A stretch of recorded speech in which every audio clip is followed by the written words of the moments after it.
Cruise Planners hits the franchisor hot seat. Coming up next.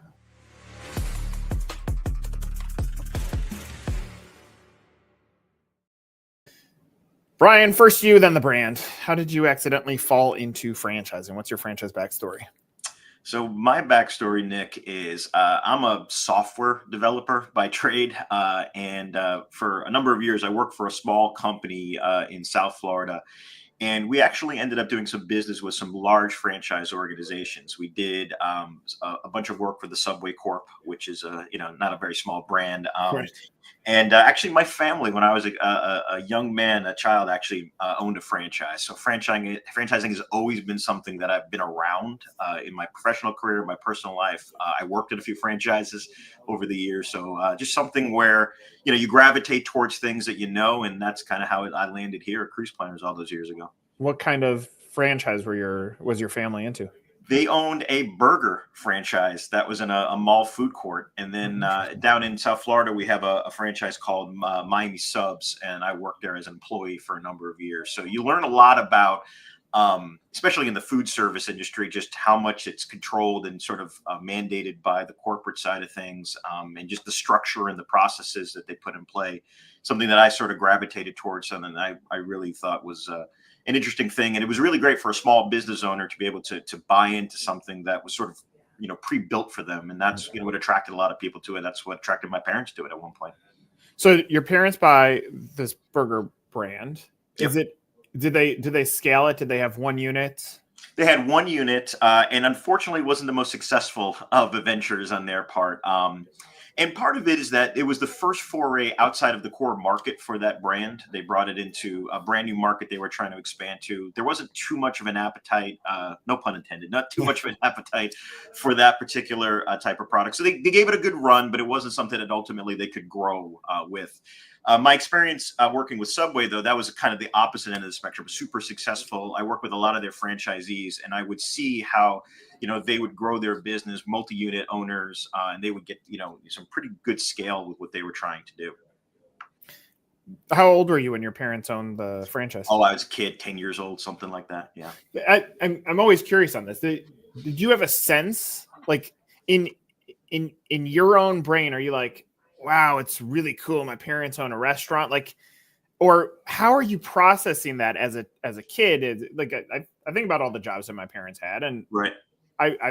My dad was a computer programmer for Midway Airlines when that was a thing. I was like, right. Oh, this is so cool. He gets to organize how the planes land at Midway Airport. But like, did you have a sense of what that even meant to be a franchise owner, a business owner, a restaurant owner? What strikes me, it's a real interesting question, is I always thought that the concept of starting a business seems such like a monumental task, right? So I remember asking my father and being like, wait, you're going to open a restaurant? My father was in retail sales his whole life.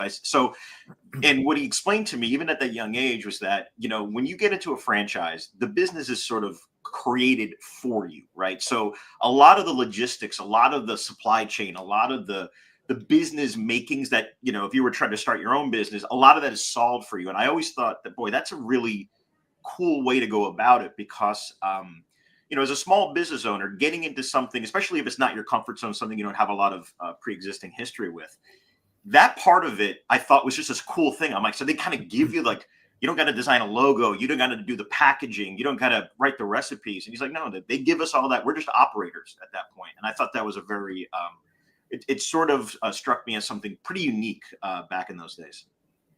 So sorry that I continue press on this, because I'm always fascinated, like those that grew up in it. Like, okay, so you said it didn't ultimately work out. Were you in tune with the conversation at the dinner table around the house too, on the level of stress that they're battling through, and like, were you aware of those things as a 10-year-old? Yeah, very much. In the food service business, as I'm sure you know, and I'm sure many of your subscribers know, you deal with things that you don't expect. A lot of turnover, a lot of, I think the corporate side, and they're defunct, so I'm not going to say anything really negative about it, but the corporate side of it didn't support the franchisee to the level I think that they needed. And that was a lot of the stress, was like, we're struggling in this area, whether it's food cost, whether it's, bringing new product to market.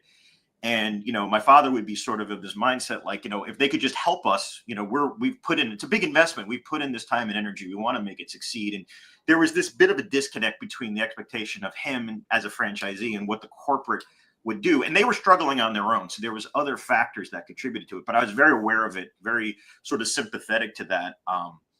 And something that I reflect on now as being in the franchising space as long as I have is using that experience to sort of, cater to how I and our corporation as an overall entity support our franchisees. That's something that's really, really important to me and to the whole corporate level.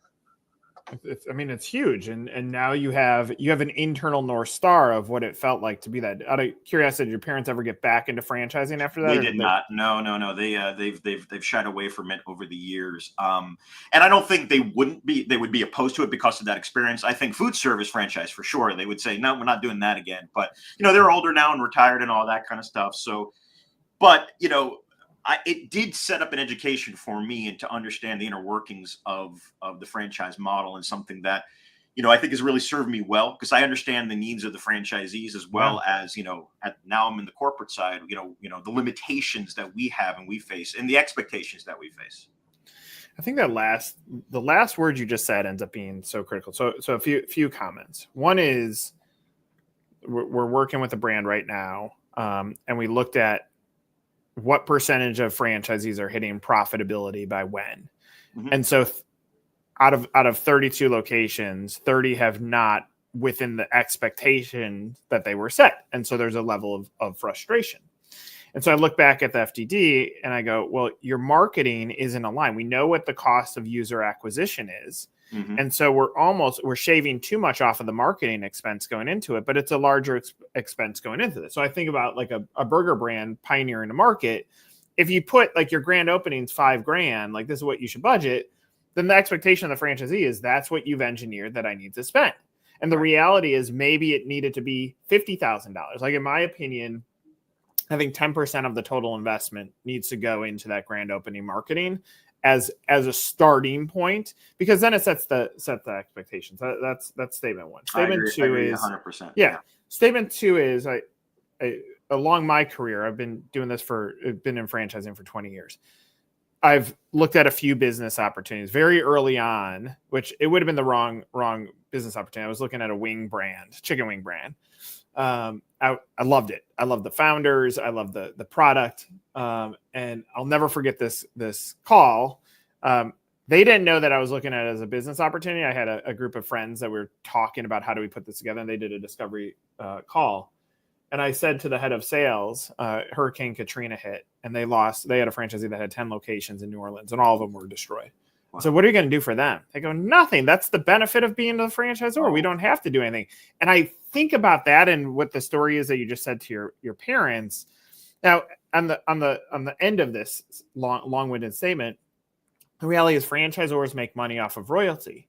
So the franchisors that aren't motivated to give support and scaffolding back to the franchisee, like why? Like the more you give them, the more successful they're going to be, which allows them to scale, which allows them to validate, which allows them to continue to help you grow your business. So it seems so fundamental, but in the case of what your parents went through, it seems like all the fundamentals end up being missed, and they ended up being sold a franchise versus being developed as a franchisee. Yeah, and I think it's such a great point, because everybody looks at things sort of Pollyannic about what the best possible outcome of something is. And everybody sort of, looks for that goal, and everybody, hopes to achieve it. But the reality is, in any business that you run, there are going to be ebbs and flows. Look, I'm in the travel space. We experienced the most difficult period of travel sales in the history of, this country back just a few years ago.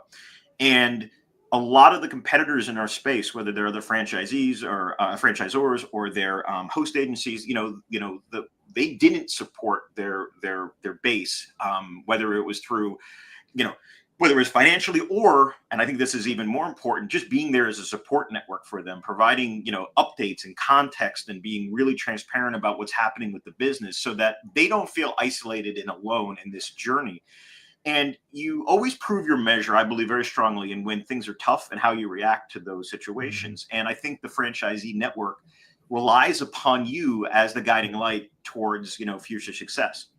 When things are great, you don't need to be as sort of, in their face about what best practices you think they should be using. However, when things are challenging, that's when you show your mettle. That's when you sort of show your true value. And that's, to your earlier point, that's what my father didn't receive. He felt, sort of abandoned in it. And and another great point you made was, you're starting in a brand new market. You can't assume that every market is exactly the same. The needs of the market are very different from, geographically. And you have to be aware of that as a franchisor, and you have to sort of set that expectation so that the franchisee isn't sitting there saying, well, you said it was going to be this. Well, that's that situation. My situation happened to be different. So it's something that we're very, very cognizant of as much as we can be. Well, and franchisors skip over the insight that majority of franchisees haven't run a business. They've been a leader in an executive position, but now all of a sudden you're in charge of supply chain management, human resources, marketing, operations, like real estate. Like all of a sudden you're like, now go. And that's overwhelming. And so the brands that say, we're going to put the scaffolding around you, and in my opinion, end up winning. So in the situation, and again, like some of the things that we're talking about, it's just backwards franchising. Right. Burger brand X has your parents say, oh, we love the product, we want to do this. And if you wait until shit hits the fan, then it's almost too late. And so like the other insight I think is very important, what you just said, like the way that franchisors behaved during COVID was tremendous. It was like weekly calls with the franchisees, calling them off the cuff and saying, how are things going? And now we've already forgotten it. If we held on to the way that we supported franchisees during COVID as our mission and values, our franchisees are going to make more money, and they make more money, we make more money. So like it's so simple, but it seems like it just gets missed so many times. Right. Let's get into the brand.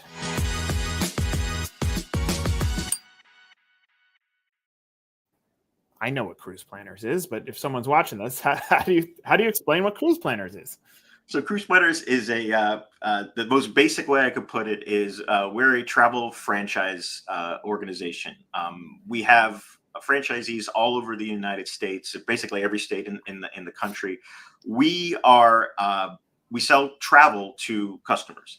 A franchise who buys a Cruise Planners franchise, a franchisee who buys one of ours, they run a travel business. They sell travel across all dimensions. Our name is Cruise Planners. A lot of people think that sort of limits us to selling cruise, but we are a huge producer of what we call land. So that could be anything from, a hotel stay in Orlando to an escorted tour in Europe to Disney World. I mean, we do a ton of that different type of business.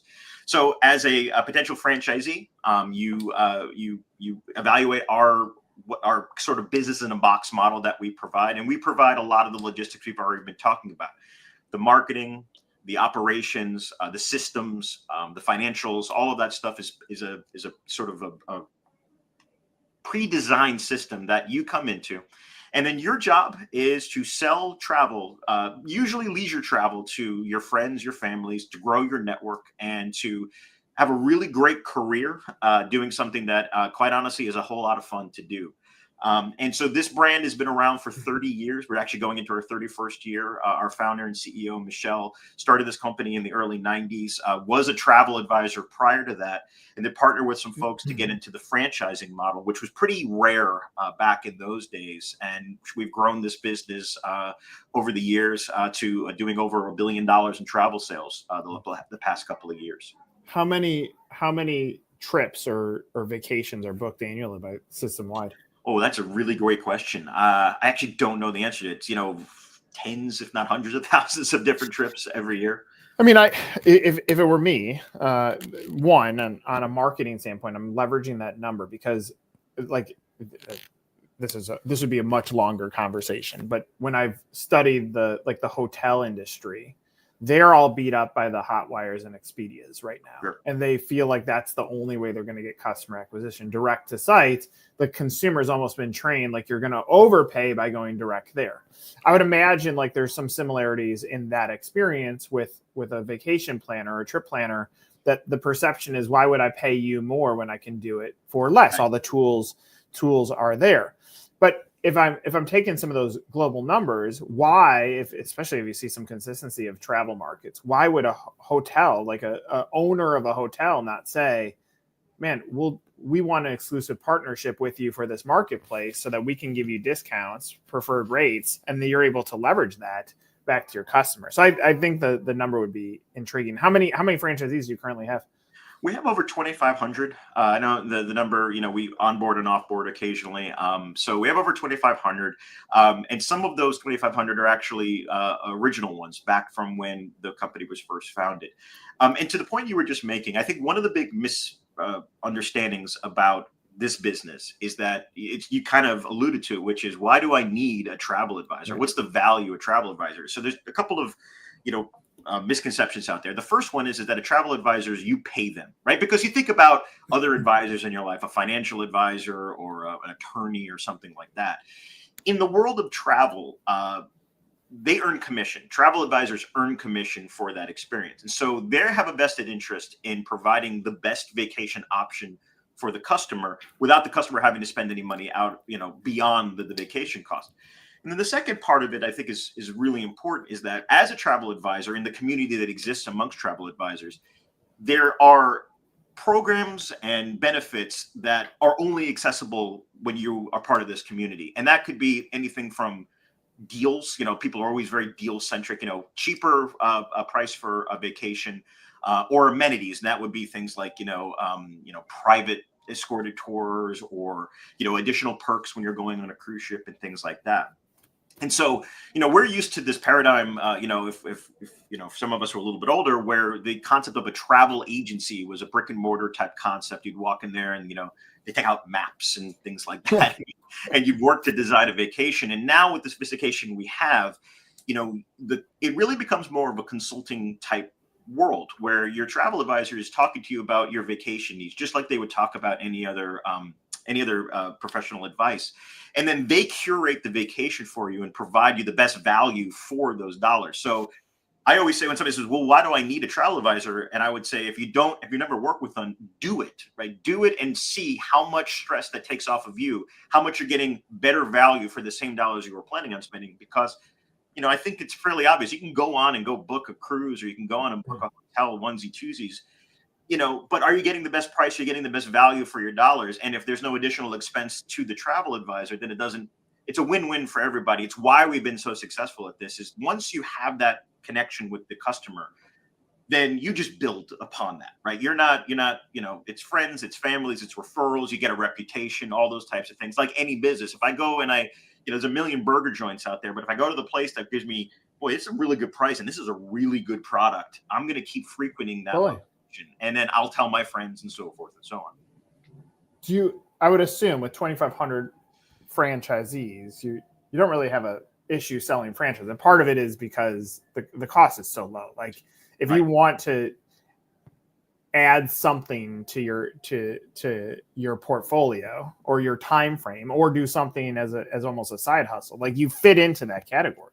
So absolutely. We have a ton of our franchisees that started with that same sort of philosophy. It's like, what, I'm a retiree. I want to still, I like to travel personally. I have a good network of friends. Maybe I had a business that I was part of before. And now I want to segue into this next journey of my life. And I'm going to do this. I love when they say, I'm going to do this part-time. And we do have some that do it part-time, but very quickly, if you're successful, it becomes your full-time business. And others come into this from being in our industry, in the travel industry. Maybe they work for a cruise line or something like that. And they're like, I like this industry. I want to participate in it. But a good portion of ours are brand new to industry. And what's appealing about it is, you mentioned it, we're a very low cost entry point when it comes to franchising, right? But even beyond that, it's the system that exists around everything, right? So if you've never, every time we bring a new franchisee class in, we do about 6 times a year, we bring them all down, actually to Fort Lauderdale, Florida. We do an intensive 7-day training program with them. And I get up there and I teach about our different technology solutions. And the first question I ask everybody is, how many of you ever sold anything, let alone travel, anything? And you'd be surprised how many people have never sold. They've never been a salesperson, no real estate, no insurance. So we have to, as an organization, create salespeople out of that network. And that part of it is very appealing to somebody who's like, I like this, but I've never done it before. I'm a little apprehensive about it. Well, we can kind of bring you into that community and empower you to make, a career change or a new start, and really provide you the systems to make you be successful. It's huge. Out of curiosity, what percentage of close, and I'm putting you on the spot with this, what percentage of close customers come through your website versus just network of the 2,500? I don't know that I could give you a good number, but I would say the balance of the business we do is through networking at the franchisee level, right? Either through any marketing that they do. So we do a ton of corporate level marketing to drive business to our franchisees. Everything's, as most franchisors, is branded and designed around the franchisee's operation. So we drive that. Some of them do their own to supplement that. But a lot of it is referral, word of mouth, and just natural, doing business. We have several franchisees who, within a given market that they're in, there's name recognition there. They understand, oh, this is my local cruise planner, and I'm going to reach out to them because they have a great price on something, or they can provide a service. Because I'm doing a more of a high end or more complicated vacation. They just build that kind of brand awareness within that community, and then they drive it. So I'd say the balance of it comes from those relationships between the franchisees and their customers. Let's hit on the investment.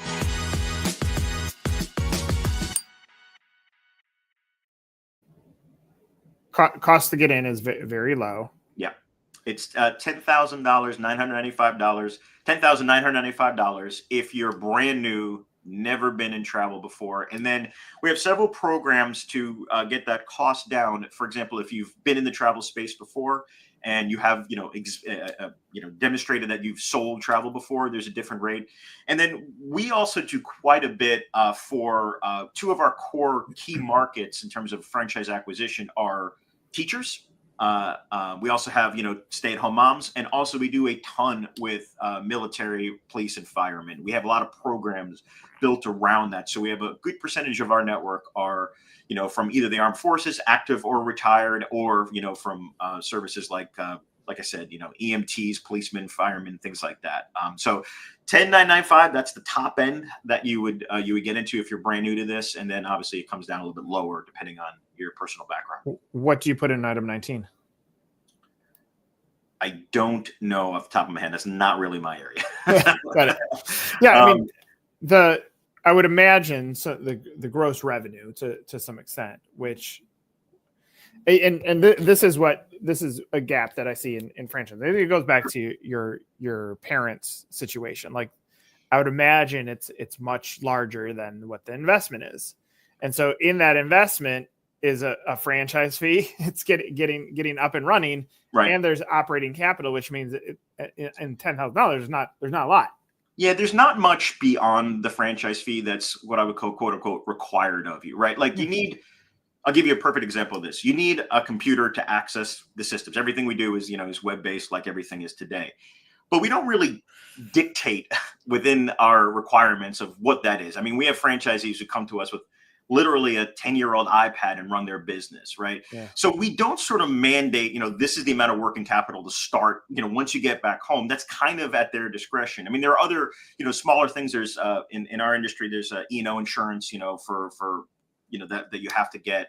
A lot of franchisees will also bring in what we call associates, which are people who work for them, who are ICs of the franchisee.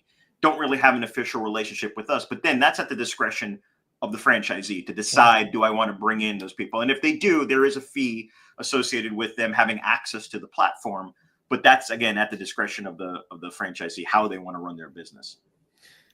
Back of the napkin for me. If I bought your business, I'm also creating, call it a $250,000 investment model, because I think what happens on lower costs, it's you get what you pay for. So if you're getting into this and you're like, I'm going to make millions and millions of dollars.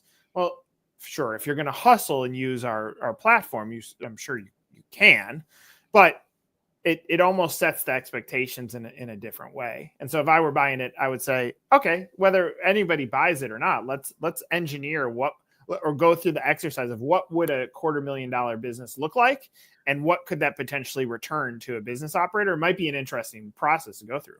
Yeah. One of the things that we do to specifically that point is, and we've used the word expectation a few times, is to understand sort of, and because this isn't a brick and mortar, because it's a work from home or work from anywhere type model, you always get out of it what you put into it, like every business, right? So if you think you're going to come into this business and treat it as a hobby, you might be able to make a few bookings here and maybe cover your initial investment, maybe make a few extra dollars throughout the course of the year. Yeah. Some people do that, and then they find, okay, I can actually start, leveraging this a little bit more and grow that sort of, organically. Then there's the other side of it, which are the business professionals, kind of like you're talking about, who say, I'm looking at this as a business opportunity, an investment opportunity. And what we'll sit with them and do is sort of lay out I'll give you an example, our marketing approach, because we do digital, we do physical, we do all of these different approaches. And we map that out for them and then say, okay, that's what we're going to do. That the cost of that is already borne. You don't have to do anything beyond that. But if you are trying to supplement this, if you're trying to grow, if, for example, you wanted to do an in-person type event at a fair, a festival, a bridal show, a travel show, something like that, then what we'll do is provide guidance and that. But what's most important about that, because there's always going to be a spend, there's always going to be some investment that has to be made. The point of that is to turn business, right? So what we empower them to do is to understand their costs and then track their sales relative to that investment, so that the next time an opportunity comes up, they understand. Now, it's possible they did a poor job and they didn't really turn a lot of sales. So we coach them. We actually have an entire team of coaches to say, okay, well, what happened? You made, let's say for easy sake, you met 100 people. How many people did you actually send a proposal to? And of those 100 people, what's your close rate? And how do we improve upon that? What is the tactic to do that? Maybe you went to the show, you spent $1,000, you met 8 people, right? Like maybe that's not the right place for you to be. So there's always additional spend that you could do. But I think and we talked about this earlier, what a good franchisor does is understand the dynamics of your specific use case, and tries to encourage you to leverage the assets that you have. We produce a magazine twice a year that we send out there that has deals and promotions and things like that. Those are the types of things that, are you putting those out in your local marketplace, walking by your doctor's office and getting your brand in front of people? But all of those things really depend on the sort of participation of the franchisee. And what we do is we have it. It's up to them to leverage it, and then we support them in each of those endeavors. Yeah, I mean, sometimes the difference between good and great in franchising comes down to the grit and hustle of the franchisee. And so franchisee A does, follow the system passively, ends up in the middle. Franchisee B says, I'm going to get out there, I'm going to build relationships in my community. That's going to build up at least the first set of customers that I'm going to have. They're going to have great experiences because I'm going to operationalize experience well so that they tell their neighbors and friends to do this. Like this is not rocket science. It's not rocket science what we talked about on your Parents and Burger brand. It's not rocket science here. But I think that's probably the biggest misguided thing that happens with franchisees is I bought this, now magic happens, and it doesn't. And what you're talking about is what can you do with the tools that we give you to now go make the magic happen? That is up to you. And we obviously, if we set the expectation and coach you the right way, then it's ultimately your decision. Do I want to do this? Yes or no? And if it's no, then you're going to expect those outcomes, right? Right. And I think when we talk about expectations, you've seen it before. I've seen it before. People, they walk in the door and they say, "Oh man, this is easy. All you got to do is do this." And I'm not saying this is rocket science. We're not saving lives here. What we're doing is we're trying to run a sustainable business that has a growth strategy around it. And so you, as a franchise owner, as a business owner, have to understand what's your strengths, what's your weaknesses, what opportunities do you have, and what support do you need in order to facilitate improving upon those weaknesses. But more importantly is look at the opportunities within your community. Where are places that you can build brand awareness? Where do you formulate those relationships? Is it B&I meetings, Chamber of Commerce? Is it, having a booth at the local festival that's happening next week? Each of those endeavors, especially in your early days, at the very least, makes people aware of you and your brand and the products and the services that you're offering. Now you have to take that next step. Okay, I've put myself out there. I'm making contacts. How do I convert those contacts into sales? And part of that is being adept at qualifying potential customers, understanding the landscape of the marketplace. What product meets the needs of that particular that particular customer, and then marrying the two together in a way that makes that experience really good on behalf of the customer. So they're like, wow, I never realized how much value I get out of this interaction.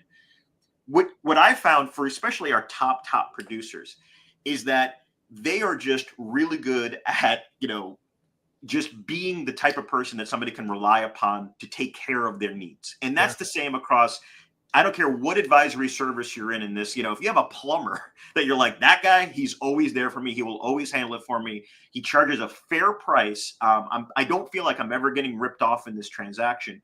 And I just like working with them.